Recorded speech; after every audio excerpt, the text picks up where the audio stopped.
Vous le connaissez peut-être pas, mais Toprak Razgatlıoğlu débarque en MotoGP. Né à Antalya dans le sud de la Turquie, il est le fils d'Arif Razgatlıoğlu, cascadeur célèbre dans son pays. Cependant, quelques mois avant son arrivée en Superbike, ce dernier décède d'un accident de moto. Toprak s'est fait une promesse, réaliser leur rêve à tous les deux.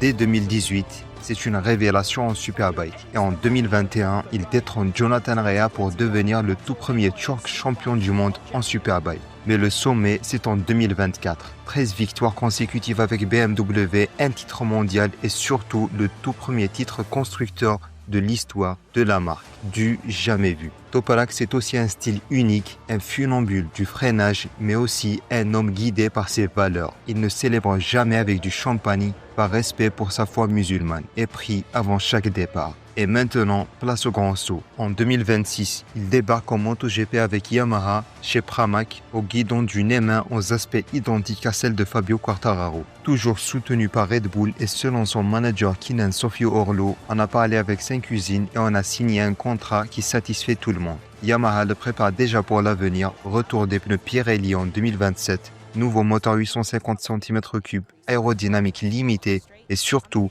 un Toprak prêt à tout pour écrire son histoire en MotoGP. Va-t-il bousculer la hiérarchie MotoGP dès sa première saison? N'hésitez pas à me donner votre avis en commentaire.